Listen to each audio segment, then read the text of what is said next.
teammate still up. Vici is going to use that Shadow Bomb and get out of dodge. And unfortunately, so for Poser, he actually did not have any AR ammo when he began that engagement. Finding that elimination, even just the 40, would have made a huge difference. But then immediately, everyone else is saying, look, we hear the shots. We know what's happening. We're watching the feed. We know that you are pretty low and hurt. We're going to go ahead and shut you down. Now, Kenichi is going to try and connect over here to the plateau. Anyway, 8 players, 8 duos. Okay, this number is constantly changing. I'm trying my best. 8 players, 6 duos. Just here on the edge of top 5. Another round of placement points could make the difference. Look at Duke right now. Look at Kenichi. They've got 76 points. This is huge. 11 eliminations, by the way. I just caught this. They're looking for more. If they can find one more, it's going to put them in the top 5. And it's just going to keep those points rolling. They jump in the box. Kefu is going to find himself just on the outside of top 5. Very unfortunate, but, I mean, they're on a spree right now. Oh, that player actually getting the shot off right before, but we're switching on to Kenichi right now, who I think that Duke is coming up to with that launch pad. He's low HP staying down below. That's Vici down, so Kenichi right now with that legendary AR, he's going to go ahead and reload everything, and he's going to have opportunity yet, but first getting back with his teammate because he was running low on materials. So first priorities is make sure you have what it takes to get towards the end. Hold on, where did that player go? Ghost. Looking like he's using an impulse or a flint knock or something like that. That fast movement changes. Look at this, splitting the attention, trying to find 2 different angles to attack this player. Now he's in the box, he's got a little separate, and the edit there is going to ensure that Dark gets shut down. But immediately, look at this, Duke gets traded out. But Kenichi comes down and says, not today. You've knocked my friend, but we want this victory royale. Now, is he going to get the revive? Probably not. Unfortunately, the 10 seconds committed is probably not going to go their way. Look at this, 10 minutes left in the current queue time. It's a free-for-all right now. Regulator and Juice, they are in critical condition. Kenichi definitely has the health advantage. Yeah, has the health advantage, and I'd say the position advantage and the loadout advantage. He's got everything working for him right now, but it's going to go across the street. See if Kenichi can find any chickens. Right here, Regulator goes down, and yes, it is definitely somebody down below him. Not going to be able to find his way out of his hole. Kenichi is going to take the victory royale, and that is a big one. That's a massive one. That puts them for sure in contention. Right? Is it in first? I don't know. I don't remember exactly the score that we had before, but they could be, because that was, what was it, 19 eliminations? Yes. So that was, first of all, 29-point game. First of all, to do that in finals is ridiculous. The skill involved in that is huge. I have to guess that that was the game that pushed them up there, because 29 points. If they were already on the leaderboards, they would have been skyrocketing to something like 100. So I have to guess that was the game probably what got that put them there. Okay, cool. So just remember that number, 87. Is the current highest that we've seen so far. And don't forget, we're kind of tuning into games that have been kind of happening, so we're going to be seeing different values here left and right. I did get confirmation that that was the game that got them to where they were in the leaderboard, so they will be in 3rd place, right under 40R Storm and Epic Whale. Let's see if we find them in a game, see if they're going to end up having any sort of changes in that leaderboard, but who knows, they could not. And I like the name of this player right here, Bok Choy Boy. One of my favorite vegetables, 100%. Yeah, there you go. Now, I think for me, what I want to see is, what's going on with Epic Whale 40R, and then obviously the duo we just left, right? And also Kenny's and Antidote, who are in this game right here. They were in 4th, so. Yeah. So this is literally like, if this is your first time watching, we're literally watching these games unfold, right? These games are literally making the difference. So let's say, hypothetically, top 4 make it into the same game, and 4th eliminates 2nd. That means they've shut them out of the running. Yep. Especially, remember, the queue time is coming down here to the wire. If they get shut down, that has huge implications on the standings. You could, how to better explain this? My mind's trying to say 18 different things. But basically, they shut them out of the running. And if that was their final game, maybe that was the 10th game, maybe at that moment, that was the last opportunity they had to queue, that means their run is done. And then it's up to whoever's still left to try and rack up points and move up and down the leaderboard, right? So keep an eye on these top 4 that we're taking a look at. Kenny's and Antidote being one of them, Epic Whale 40R being another. These are going to be the teams that are trying their best to qualify right now.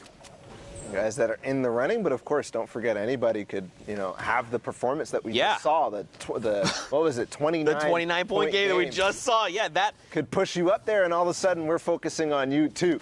So regardless, into the top 15, and it's off towards that Villain Lair near Snobby Shores. Starting to get a little bit run down, but now Quake is, Quake, a little bit of knowledge on Quake. This is probably one of the best PG players that anybody has ever seen. I mean, we're talking phase sway type things. He's doing crazy things. Some of the pairs have been impressed by this guy. Well, looks like Kenny's going to be shut down. He has been eliminated. I believe that was a straight elim as well, so I think his dual partner must be gone. He's by himself. Fall damage as well, going to be eliminated. Just again, outside of top 10, that's super tough and not the spot you want to be in. Everyone trying to keep alive as long as possible. Don't forget, top 15, 10, 5 in the Victor are the placement thresholds, and every elimination is, of course, a point. Right now, Shab and Quake, they're sitting on 7 points just off of eliminations, and now they hit top 10. So we're looking at a 13-point game just so far, right? This is before X, as things unfold. Maybe they pick up a victory out here, and that can make a massive difference to the standings.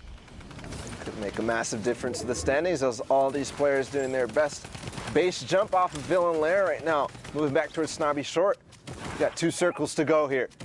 All the marks coming out, all the different communications going on. It's very hectic, but Quake and Shab right now, they just used 2 Rip-to-Gos, and the fact that they had those means that they can glide up until they get to the rest of the placement points. I mean, they're going to be sitting up there, hopefully until top 5, but no, Brian G is going to put an end to that. That means they're going to dive, but they land on high ground, and all of a sudden the story is completely shifted, but one player is going to try to contest them, but gets right under and dodges any shots that Shab and Quake are going to put onto them. So that second rift is massive, right? That has just put them in a high ground position.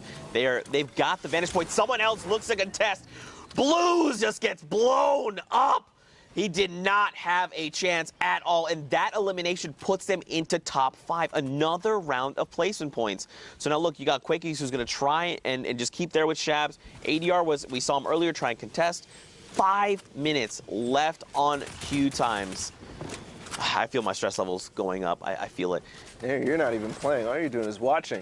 Dude, I just feel like I understand. Like, obviously, I'm not nowhere near. I don't even. Everyone, top 3,000 dwarf me by a significant margin. You and Sundown and oh, I love this. In the box!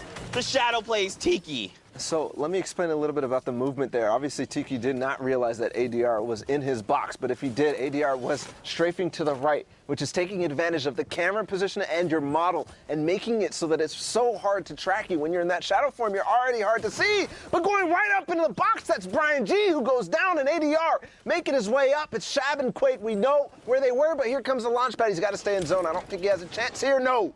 Quake is going to put a quick end to that heroic attempt at trying to win the game. That's actually 9 eliminations in the Victory Royale there, so 19 points, 19 points pushing them up there. That's the kind of performance these players need if they're hoping to contest that #1 spot. But for now, Fortnite fam, we're going to send it back into studio, see what's up with Sundown for the rundown. Thank you so much, Zeke and Bala, and we're getting down to the final moments. We're about to find out who the last duo will be to join us at the Fortnite World Cup final. But are you still in the hunt for a seat at the Fortnite World Cup? Because the Battle Royale action, while it is over, there are 3 additional seats for the Fortnite World Cup Creative Finals that have been unlocked. So the hope is still there. Make sure you check it out. As we said, all 3 trials are playable now. 1 player will be advanced from each, winning their chance to compete at the $3 million prize pool and $5,000 for taking the top spot. So how do you get involved? You can check out Hand Eye of I Blood, MB Tom 98, Danya Cats SQ, at Gene Wu, or at Fortnite Game for more updates. Again, this is one of the last opportunities to get to play on that stage that we debuted at the block party with all of the final bells and whistles. There'll be plenty more surprises. And speaking of plenty more surprises, we will be right back after a quick 5-minute break to conclude the rest of NA West and round out the Fortnite World Cup roster for the Battle Royale side. So don't go anywhere. We'll be right back. the lobby. Let's fly down to the lobby. Let's fly down to the lobby to get your squad some nums. Burgers from dirt to munch. Tacos Royale with brunch. Red Juicy's a tasty treat for Lil Whip, Peely, and Pizza Pete. Let's fly down to the lobby to get your squad some nums. Let's fly down to the lobby to get your squad some nums.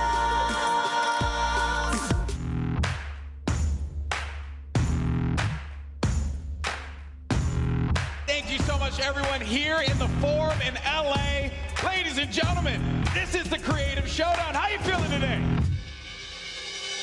So much has happened in the world of Fortnite, and we're here about to call probably one of the craziest things you're ever going to see. It's a world premiere game mode and map. I know that it's going to be a King of the Hill mode.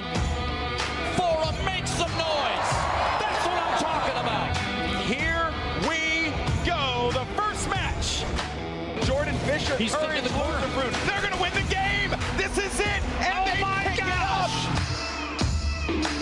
They have to protect him here, and this is now we're going to start to earn a lot of points. They're climbing that leaderboard, Lupo. They're in the shadows, unseen, and they will have the Ravens' revenge. GG. 2 minutes left on the clock. The Chicken Champions, surely this is going to be a win for them. No! No! It's 1 point remaining, and the Little Whip Warriors might be able to come back into this with enough time. But there he goes. He jumps right back in, and that is going to do it. GG! Game 3 goes to the Chicken Champions. Every single person to keep in mind, there's a ton of stuff going on here, not just Fortnite. It's just a good time all around, man.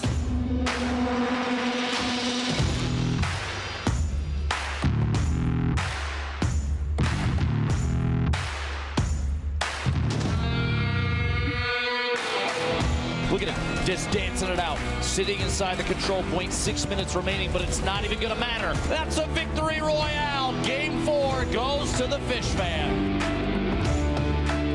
Could it happen? Could the Llama Record Company be our first back-to-back champion, or will it be the Fish Fam actually being back-to-back in this instance? He has it. You see the top middle of the D. He does it! He got it! Oh, Last second! The victory royale! He's still in it. He's standing strong, and he wins out on the battle. 990, and he's continuing to gain. He's got to get to that wall, and that's going to do it. We want to know who won? We want to know who won? The Llama Record Company. Oh my gosh, congratulations! Give it up one more time for the Llama Record Company!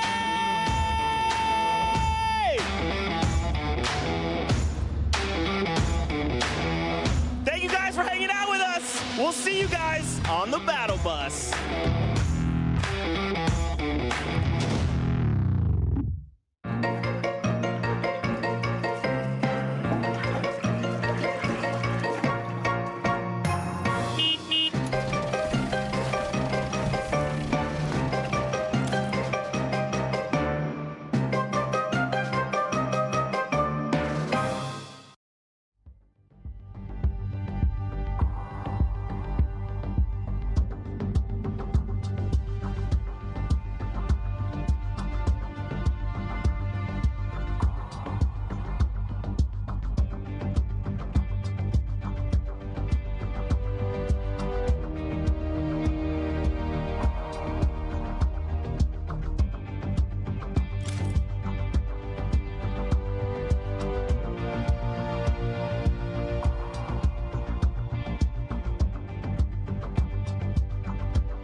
All right, Fortnite fam, we're gearing up for the final few moments of NA West action. Now, I'm not going to hold you up too long because I know you want to get back in the games, and I know you're ready to see who is going to punch their ticket to the World Cup Finals in New York City. So, to hop back into this games, let's get some pretty fire casters here. We got Sundown, we got the big man with big plans, Shio Wager. Gentlemen, it's on you.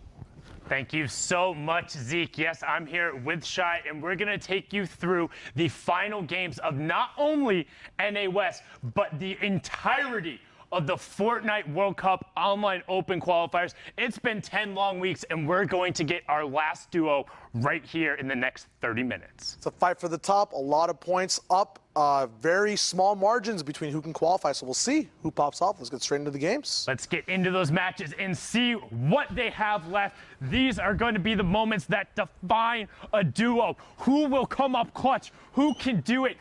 When the back is against the wall, when everything is up for grabs, I won't just kick my drink over. I caught it. That's how clutch I am, and we're prepared as we hop on board here with Persecute and Nitrix trying to put the new duo to work, and they do, finding two there and avoiding the trap. Good way to kick this one off. Currently sitting at 10 elim, Shio Wager. Impeccable movement, making sure that the duo gets right out of line so, you know, that Persecute can just get out of that trap line, not get damaged at all. They have so many options now for the items they can pick up as well. They got to pick the winning loadout that not only gets them towards the end game, but gives them enough room to have those pressure picks, have that room to, you know, pop off at any moment possible, high, low, or mid. And Stinks and Heavy Snipers will certainly allow them to do that. We talk about it being kind of the skeleton key, the one that opens all doors. A little bit harder in duos, but you can still make it work as they're trying to get the double wall replaced there. One player pickaxing, the other one holding the wall, continuing to go for it. Get that wall, get the replace right away. Combat finds the basket, and will they be able to push through? You can see the other player wanting nothing, trying to get up and over. You have to change levels. Moving just horizontally won't be enough, and he is finally able to get away from the relentless push up to 11 elims. They won't get both duos, but they do get a little bit of reward for the risk they have to take on that fight. Are on low ground, have enough time. The zone hasn't even started moving yet towards the fifth circle. A launch pad is coming out just so they can catch up on the time it took on that engagement. Nitrix and Persecute are going to be moving towards a mid-ground layer now. More angles for pressure. Break builds being used. They can recycle off the hotel, which they will do, putting their mats all the way back up, looking very, very healthy. Not much rotation on them now. It's all about their brains, their brawn, and their aim, Sundown. They're going to be looking hopefully for a favorable circle here, but with, you know, kind of being down by the Paradise Palms area, a lot of variable terrain, different verticality to move over in that Circle 6 zone, which will be revealed right now. All right, not too bad, not directly over one of the course of the mountains. Most of the lobby will have to rotate past them, but they need to be careful as they're currently just getting shredded from the people on the far side. We talk about momentum as well. These guys do have 12 eliminations at the moment, or 11 eliminations, my apologies, and they're going to keep rolling off of that. Now, tunnel vision is the thing that happens as well, as they might spend a little bit too much time not prepping for the next rotation, instead going for this pressure on Boo and Badger on the zone line as well. It could hold not the best as the option towards getting a win in the game, but playing off of the eliminations they've had earlier in the game, it could prove to be a nice flow of movement throughout the whole game for this duo moving up towards their next zone. Now tunneling in Nitrix. Once again, no mobility. It has to be raw movement here with their builds. Tunneling being so important. A person in their box gets shotgunned out of there. The combat, making sure it's being used in combat. Nitrix taking down Hayden. They're seeing if they can move once again as a duo. Splitting up is going to be bad at this moment. A heavy snipe coming in does not connect, but does put down enough pressure to give them a little bit of room to move towards where they need to get to go. Lair switches coming up as well. Wood builds in front of them, so Nitrix, seeing that, knows he can pressure them off a little bit to give him some room to move around that specific area. A nice low ground rotation here does require a lot of mats, however. And we just hit the top 15 now as Nitrix is on the backside, so 3 points for everyone in the lobby as the duo who has already qualified up on the high ground right now is Landjock and Punisher. Nitrix does get picked up there by Gabe as Landjock finds Badgers. That was one of the players who was pinned on the outside by Nitrix earlier, and now Landjock and Punisher are looking to run through the high ground. Again, already qualified, so just trying to play for a little bit of cash and potentially ruin somebody else's dreams as they're doing everything they can to get the practice in. Landjock looking to drop the player down. They will give up the high ground as players begin to drop in the rotation. We are moving farther away from Paradise, so variable drops there. You can see a nice little little split of the shadow bombs, and then they're going straight down to the low ground. This is an awesome thing that we see duos do. A nice dynamic shadow to drop the sightline Punisher in the most intense box I've ever seen in my life, but phases through the pyramid to get the shotgun shot off on a Jammin, who is not listening to any music anymore, sent straight back to the lobby. Punisher now has to regroup with Landjock. Landjock opening up some GLs from high ground and kind of open up where Punisher can come from. No pressure for Punisher to catch right back up to where he was before. And now we have our top 10, and also a great play there. Did end up Metroid in the box, but just stopped, picked a corner, and then was able to win the box fight right after. Honestly, if I'm that other player, I just start spraying towards the corners and hoping to find hit markers. No reason not to. Player can't return fire. However, unfortunate, hindsight is 2020, as Landjock gets coned off there, but is just going to fight his way through. Doesn't own that wall despite trying to go for the edit. Still trying to pickaxe out and move forward. They did not give up high ground, so he's able to simply walk that away, but he has no more mats. He's going to be dependent on this player to drop down, and Caleb does find it. Punisher will tarp down for him. Does take a little bit of fall damage, but finds the 10 mats needed, all the wood in the metal, and now just going to plop some grenades towards the low ground. Combat might have been the right call there, but is able to find one knock on Disaster and looking for the second one onto Blind, who's at sub 10 HP. All these risks that are being taken by this titan of a duo. Punisher going all the way down to low ground, but also losing a lot of his HP for that. Landjock now has to carry this duo based off of health, but he gets beamed from Persecute, who ends up on high, has brick builds as well, so he's going to be chilling up there for a long time, not pressured to come down at all. Blind, he might win this. Solely a 1v2 against the whole lobby, gets another beam on the Punisher. Just perfect play there, not taking any damage, getting a lot of siphon as well that he didn't really need, and so many mats left over as well. 26 points. That's coming up clutch. We talk about huge individual efforts. Persecute doing it with the brand new duo. We've seen him with Riverson before. They were one of the favorites, breaking up there right before the final week and now playing on separate regions. What a great effort. 74 points is going to put them close. We saw Landjock and Punisher were towards the top there. Again, an already qualified duo. We're at 85, and the queues are close. We're past that time. These will be those final matches. There's none left as they're trying to put the shots through the wall. Heavy Snipe does go through and they find it. 1-2 for the AU boys. But can he work back on through and find the second one to get Tyvid back up? And you can see this is one of those thinner lobbies. We talked about the W key or the aggressive lobbies that Macon finds it. Can he get back over to Tyvid and get the touch? There's no time. You got to get it. Whoop. Oh my God, the last possible second to make sure their YouTube dreams live on for the rest of the lobby. A lot of mats available from multiple engagements here as well. I saw a rift to go down and some chug splash as well that these guys can get and just make sure that their end game is popping off to the most potential possible. Those chug splashes already being used. That loadout slot will be sufficed with another item. Unfortunately, the shadows were not picked up by Macon. We'll see if that will prove bad at the end of, or towards the end zones of the game as well. A lot of hard mats here, a dope place to tarp up on and box up on as well, making sure they control all layers and all walls as well, as you never want to be surprised by a Heavy Sniper breakdown or anyone editing you down or around you through your walls. A lot of bullying coming in from the server as well, as these are fresh builds. It's very hard to stay safe here. All angles now are going to be risked and detrimental for this duo at the moment. They're going to have to switch layers, and they do, saving a little bit of mats. But Tyvon is in a position of distraught at the moment. He's going to be split off of his duo partner. We'll see if they can survive. A big wall replace coming in. Macon does not stop the heat, even though they are in the coldest biome in the Fortnite map. More Heavy Sniper reloads coming in. He has the time, he has the pressure and the angles. Getting into Carter's box, ending his reign. He's back to the lobby. An RPG coming in, eating that one up. That was the proximity launcher. It wasn't an RPG, or would have ticked him over for a little bit more. Getting the 70 damage in there and just getting caught out. But we've talked about this before. You can see those shots going out kind of in these sparser lobbies when a pair has the high ground and they're able to kind of, oh, I didn't even realize his name was Pair.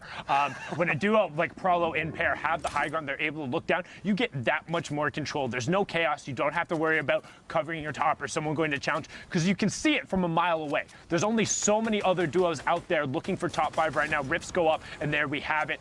Amp able to pick up Machin as Tyvin also gets picked up.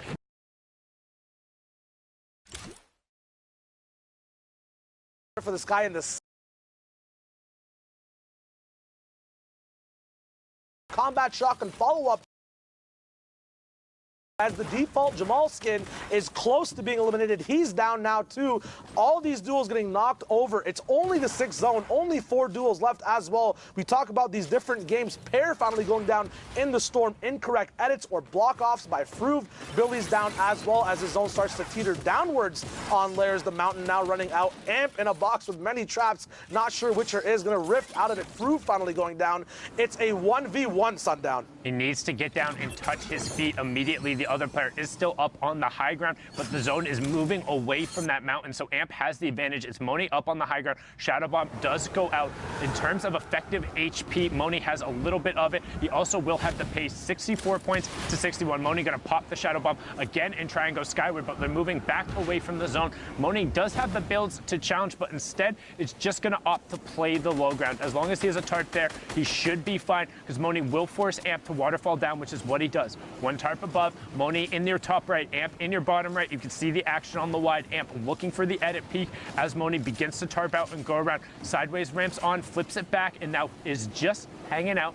No pressure yet, and you can see the difference in maps. Because Moni is on the low ground and has to full tarp, he's running out. He's making his move. Sideways up, goes to 90, cones off, and immediately edits forward, but Amp blocks him off. Moni going out for the right, circles around the Storm, misses the first shot, but gets a little bit of shield chip. There's a lot of health damage done from the Storm, and no ground gain, and Moni just metroed himself. We've talked about this before. Those 6 seconds will go down. He has no fall damage, and that's gonna be it. Ticks over, and when the pressure is on, can't let it get to you. Amp, 67 points, 18 coming out from there, and he's saying, yeah, you can hold that L. Yeah, a lot of people are used to PGing. You forget about the ground game when you get into it. The habits built from practice might not be the best. At the same time, so much room given to these duels to fight all the way from 8th circle, 1v1s. Sometimes decisions are made, and sometimes they're the best, and sometimes not. Well, a lot of these guys aren't used to necessarily working with that amount of room, right? When you have that much room to work with, it's a little bit, I don't want to say more difficult, but you're thinking more. You have to be more deliberate when you're going. It's less hectic, less playing on reactions, where a lot of these players thrive. But right now, Fulmer proving is not an old man, getting tags and tags and tags, and Johnny gets taken down outside of the top 10 as well, pushing them up to 72 points. We've seen a 74 already. We've seen Landjock and Punisher at 85. That kind of gives you an idea of what that top line looks like. Baller take for the high ground. We've been seeing more of that lately, but Fulmer double edit down. 73 goes away, tries to get the immediate wall replace, does get it through with some help from Kytrex, and they will take that one away. 2 ELMs, will be 3 once they take it over. High ground control and top 10. All these duels are going to be fighting for these ELM points. Only 17 players left alive.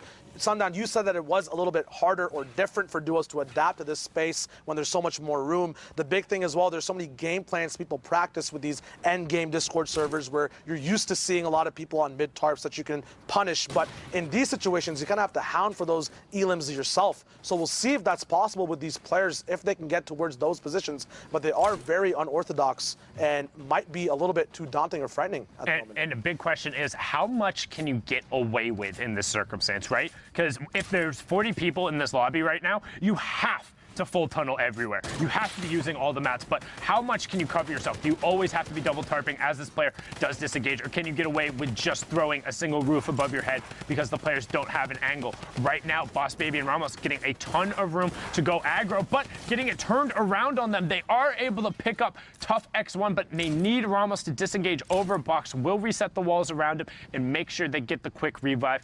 Not bad, and this is one of the advantages of it being so sparse. You have plenty of times to stick a revive in a 6 circle with 16 people left. Exactly. You still have to play careful, though. 9 duels left alive. There still is one more placement or one batch of placement points left over for these duo players. Very, very silent game at the moment. Usually a lot of action and pressure being dropped down, but obviously anyone in a 1v2 scenario is not going to want to draw too much attention to themselves. Looks like Sir Jaden is in that position as well at the moment. He and his dual partner have been split up, one alive, one not at the moment. Very flat land as well, with a very small high ground tarp that's not too high in the air.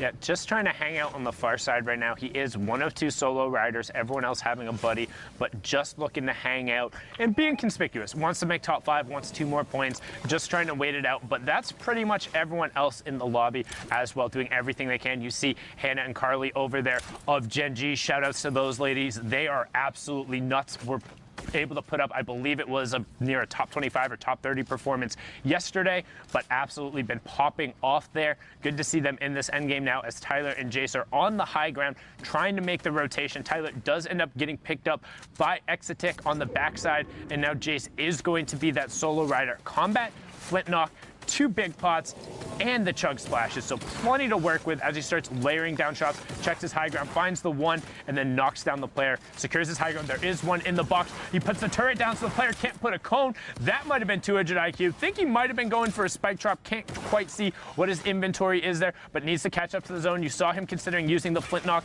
Instead, just going to use a little bit of a ramp push to put himself forward, and then drop directly down on top of the player. 73 followed by a 72. Can he find another shot? Is going to chug splash his raw HP back up and continue working on the high ground. Does still have 1 left and the 2 big pots, so wanted to make sure he filled up that health bar before digging into the other ones. As he gets closer to the top 5, gets finally ripped from the far side. Somebody contesting, and Fulmer takes it away. Sneaky on the high ground is old man Fulmer. He's got those quiet steps.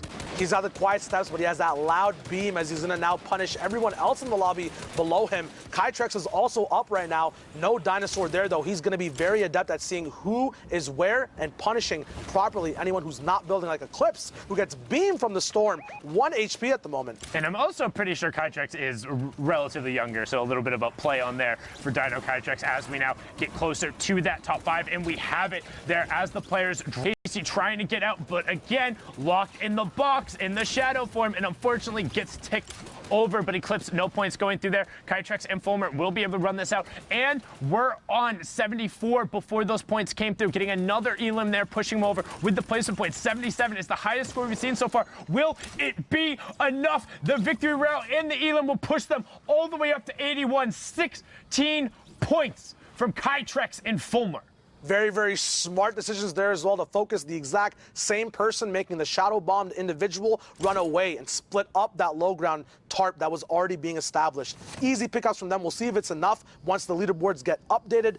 Very exciting stuff from West over here. The last spot available in the world. Yep, and the last Fortnite Battle Royale spot coming out from the Fortnite Online Open qualifiers. It's week 10. It's NA West. It is the final moments. Queues have been closed. This is where you make your extra money or you stay at home. The ones who go to New York City will be celebrating. Everyone else will be looking for their trios for July 14th and the 15th, because again, there's always going to be something more to play for. You can keep track of those in-game tournaments.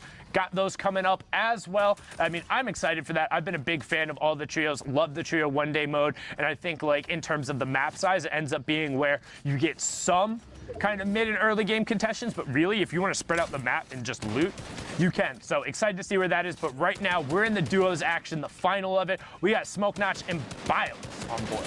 Sana, how would you approach hitting these big, tarped, hard mat bases? How do you kind of get in there without heavy snipers, without stinks? Do you pressure it with the ammo you have, with the amount of players there? What are the risks and rewards of tackling something like that, like a base that big? Okay, so me personally, no, I don't challenge in these circumstances. Like, if everyone's like boxed up and all this and no one else is shooting towards someone, I'm not gonna go unless I have something that is a key, or I can look to kind of press down towards the edge of the storm, as you see Biles doing there onto Former, getting a nice Elim and then getting whatever he can there. Does get the shadows to get back in, but generally, like, if you can pour in and kind of add fire to somebody else, fine.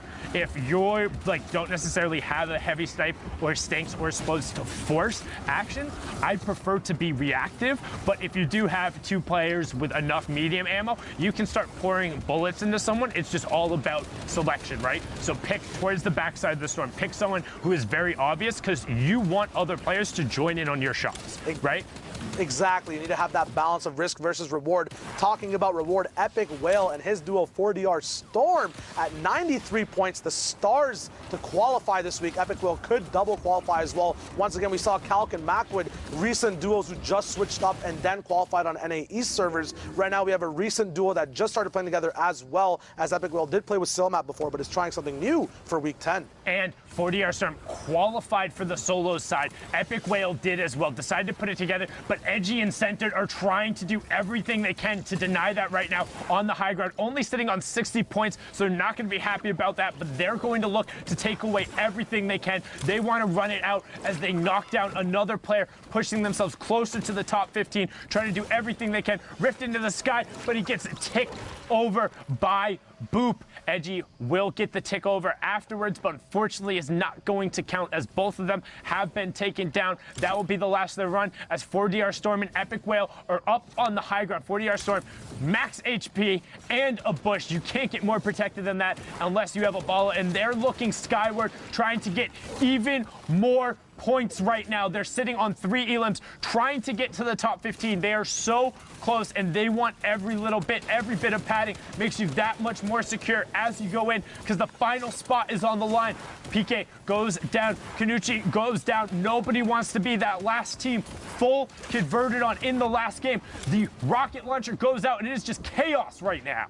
Epic Will saving that rocket launcher, as well as when it comes out, the whole lobby starts to get on the same page. He was making sure to crack out every baller, make sure everyone on hard mats is now starting to rotate off of the pressure. It looks like they might lose height, but Epic has that insurance with the RPG, almost about to hit 100 points as well on West. The RPG getting off the individual from high ground. Can Epic build up towards it? Still being contested. Double ramps coming through, but once again, faking it out, going for the reload. This is priority. Can he reset and do it again? 4DR Storm still making a little bit of a hurricane up top. We'll see if it's possible for these guys to get together. He gets edited down, though.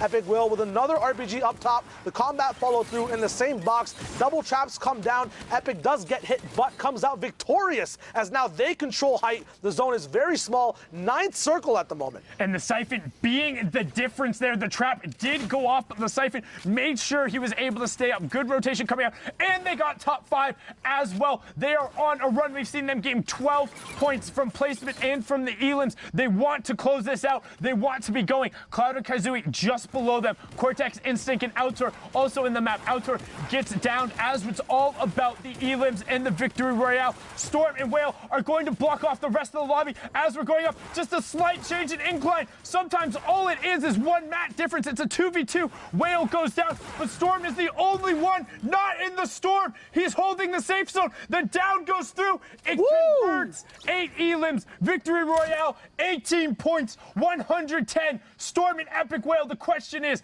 it enough? Can the brand new duo in the last weekend have fully qualified themselves?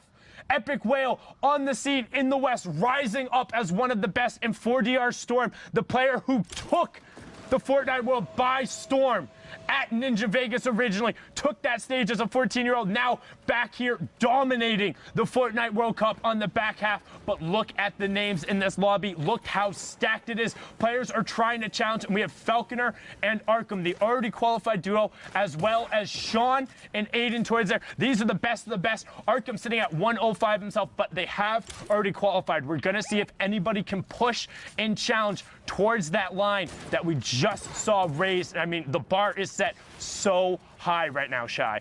The bar is set high, and the environment is also very, very different. Usually players playing around a lot of mountains, but on this northwest side of the map, you usually have 1 to 2 very big points of interest that have height changes, such as this big mountain that Arkham is looking at the moment, looking for beams, and a lot of trees as well. A big beam coming down. Arkham at 106 points at the moment. Every single elim Arkham and Falconer get in this lobby is taking a point away from somebody else who could be challenging towards Storm and Epic Whale. They want that top spot. They want all the money for themselves. They want to be able to take that home, particularly with the double prize pool, and they're going to be pushing for it and trying to lead the pace. It's not about the qualification spot for them. It's about trying to take the top spot away. But this lobby is stacked. Base Soldier and Sir D, Typical Gamer, Jay and Little, Impulse and Phoenix 8, Nikum, Tome, every single person who has played in a West final, who has been in a top 10 right now, is in this lobby. The legends are here, and they're here to represent. We're going to see how these guys will play around their factors of respect. Watch, player has none for Phoenix or Impulse as he just goes in a tumbler and dry cycle, making sure everything's squeaky clean, and he comes out of that with 2 elims and a lot of items that are available, but he eventually goes down to Jay from Congerna, who just easily pops him off. Dexar and Turbo now in mid-ground as well on a big base in the middle of zone. Yep, Jay and Little have already qualified as well, trying to push in towards that, doing everything they can to work their way back up the leaderboards. You see more than half of the duos left now as we hit that 25 marker. 42 players remaining, shots coming in towards the back. You can see Jay walling off all of it. Launchpad does come out. He gets ripped as he takes it off. All of his shield gone. Luckily, it does have a ton of the shields as well as the flint, so if he can set his feet, they'll be good. The other Kangara duo towards the top, Barl and Lino over there, and they're looking to do everything they can to get to the far side. All the tricks are coming out of the book as well. We have these half launch pads. We have people hiding inside cones. We have people double editing, playing with that shotgun swap delay as well. Everyone has to play at their top peak level performance in this type of game, especially on West, where players are aggressive, typical, trying to go in and claw for an elimination on Sean, but Aiden says, no, that's my duo, that's my buddy, don't touch him, blocks him off from that vantage point. We'll see if he can see anything else below him at all to pick up. This is something a lot of players do on the mid-ground as well. They are in wood, though, so it's very easy to beam two soccer skins, but can they live up to the sweaty reputation of those skins as well? And you can see so many. It's 35 players, and we're closing in on Circle 7. No, Circle 7 is moving right now. We're into it. The space is limited. They have to start stacking vertically, which means these engagements are going to happen in and around corners. It's going to be up into the sides, and now we're finally closing in on placement points as we near moving Circle 8. Falconer looking for the sides up to 106 points. Again, trying to reach and close in on Storm and Epic Whale to deny them that top spot. They will still qualify, but they want everything they can get through, and everyone in the lobby is trying to challenge them as Sean is trying to take it away from Bade Soldier, and we have our top 15. So if you're in the lobby, 3 more points over to you. Falconer and Arkham up to 109. They have the classic loadout as well. Right now, only one Elam, which might not be how they usually play, but with less ammo, redeploy, and minis, you're going to have to pick your point to pop off in. These mats are also low, so they're going to be looking to make the most probable and efficient trade-offs in terms of shooting and stopping. A lot of combat shotgun sightlines, as well as their enemies, Aiden and Sean, do not place a wall and get punished for it. Both players going down. They had a pre-edited arch that was right there, but Arkham and Falconer, all of a sudden, you talked about only one Elam, all of a sudden turns into 4 and into the top 10. 114 points now for them as Cold Cutie is able to pick up an Elam up on the high ground. Uzi Xenon does self-eliminate there as now Falconer and Arkham pick up Cold Cutie after he dropped in. Great job with the heavy snipe, making sure and recognizing him. He was only one level there. 14 players remaining, 10 duos left. A lot of solo riders, but as I say that, a couple of them get picked off, and we're closing in on top 5, and look at the vertical stack. That is huge, and it's all hard mats, so it's always going to be there, not going to be knocked down by RPGs unless you send 2. Proxim launchers might be able to find a way, but the positioning of these players already playing around it is going to be too good.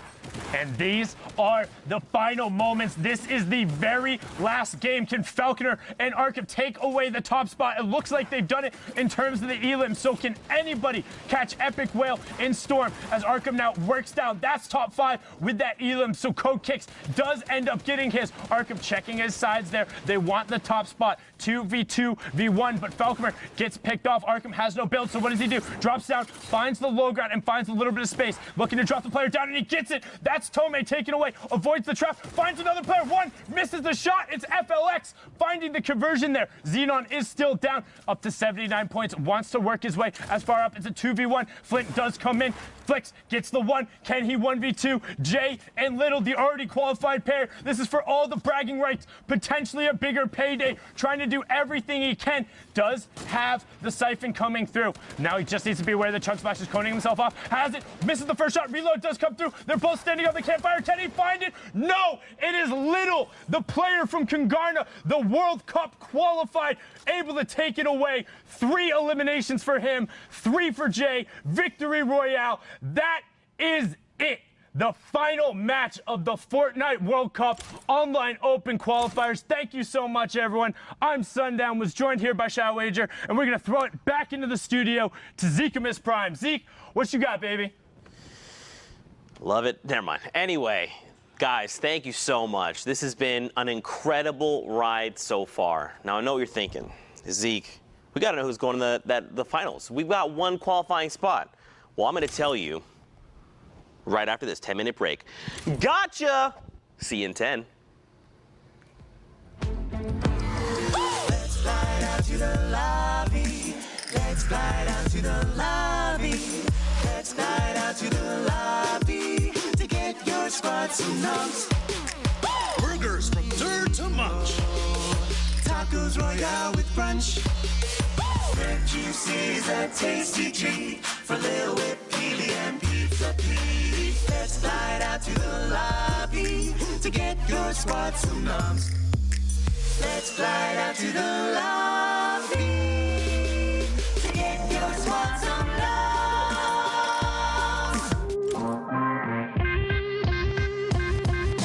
At night when I sleep, I'm still just like mind blown that I was able to pull it off. It was just one of those things on my bucket list that I really wanted to do, and I did it. I knew in solos that like I could have qualified a couple weeks and stuff like that, but I realized that my mentality wasn't there. My confidence in there, it wasn't as good. And then I actually messaged my friend, and he just gave me like perfect advice. Like, you just gotta be confident, and you just gotta know that like you can qualify. I kept on telling myself that throughout the whole tournament, and I guess it worked out. You just have to work hard and play every day. The important fact is to stay focused every time, because if you choke one game and you're tilted, then you're gonna choke every game just after. You have to stay focused all the time. Every single time you steal a kill or get a kill stolen, in the back of your mind, you know that like that could be the point. It's really important that you just don't let that get to you. In my last game, I had a kill stolen to me as I shot him. In that time, I was waiting to find out if I qualified or not. I knew that like if I didn't qualify by 1 point, it was all about that kill. It's a lot of stress just because of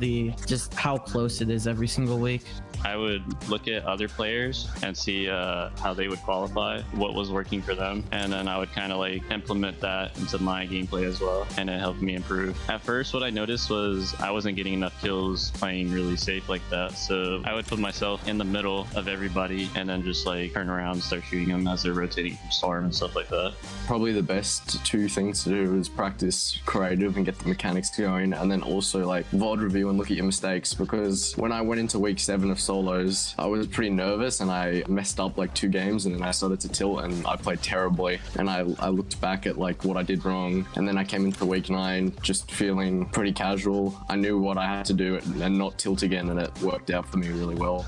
I do customs like every day, and I work a lot on what I do, and I watch streams, and yeah, I practice like that. Like, how do he play? If he do something good, maybe I can take it and do the same in game. So me winning the first game got me very confident, and that led me to being confident while fighting people as well, so I didn't stress when fighting people. Also, the second game I won, that got me confident. When the World Cup got announced, I started practicing a lot daily, playing 3 to 5 hours a day, even more sometimes. And me seeing improvement motivated me a lot. I had it in me to qualify, so that really motivated me. Ever since TwitchCon, my parents have always been really supportive of me, everything that I've gone through, every single tournament she watches online, and she tells me her favorite things is endgames. She's like, whenever you get a kill endgame, it's so exciting. And like when she found out, she was so happy. She came home like right away because they were out. She came out right away and celebrated with me, hugged me, and it was just like, it was great to finally like see them like be more proud of me after everything, and just like it paying off like once and for all.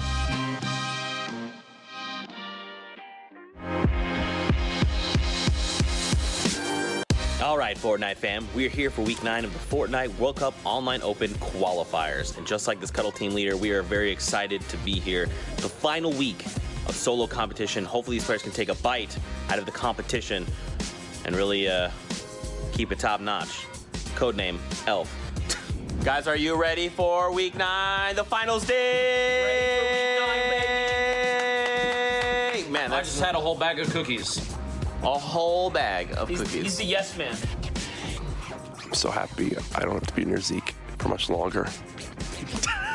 We got some qualification. We got a dancing banana too. I want to see Zeke wear that at some point during the World Cup. Fortnite fam, you guys know I love it when you use that hashtag Fortnite World Cup. We actually have a social producer that helps sift through all the tweets and all the incredible things you guys sent us, and his name is Nick Brown. All right, guys, my name is Nick Brown, and for the Fortnite World Cup qualifiers, I've been working as a social producer. So basically, every time any of the casters say use the hashtag Fortnite World Cup, I'm the one who plays defense to make sure that none of those cheeky tweets with bad words end up on the big screen.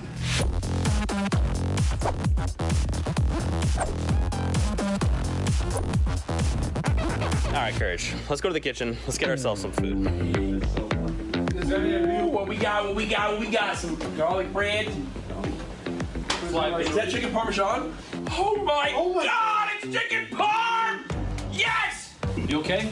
Do I need to put this one back? Bro, they put garlic bread in front of me. You think I'm not gonna get 3 pieces? Come on. What's up, Fortnite fam? It's Squints here, and recently we've been trying to level up the observing, so we challenge our observers to get cool dynamic shots and keep them smooth and technically awesome. And let's share some of our favorite shots with you guys. I can't imagine the weight that these competitors must feel on their shoulders. Whoa, okay, okay. Wow. Seems like the observers are having a little bit of competition back there. All right, observers, let's get it. And then tried to challenge those fights, and that just freaked me out. What? Speaking about something freaky. There is Nick just above Chap's foot. Because apparently that's someone's name in Fortnite. You don't know about that, Jack? No. I mean, you really need to step up your competitive Fortnite knowledge. It's okay, though. It's Chap. What's up? Yo, Monster. You know you're my favorite? Yeah, absolutely. If I told you were my favorite, would you believe me? Probably not. We all know Sundown's his favorite, guys. That's why, dude. Right there.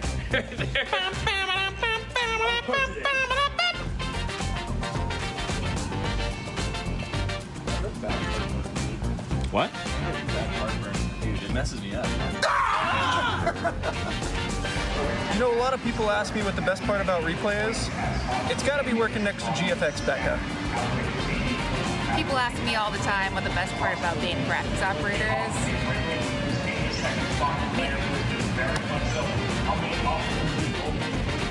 Someone here specifically that keeps the ball rolling no matter what happens, and his name is Jordan.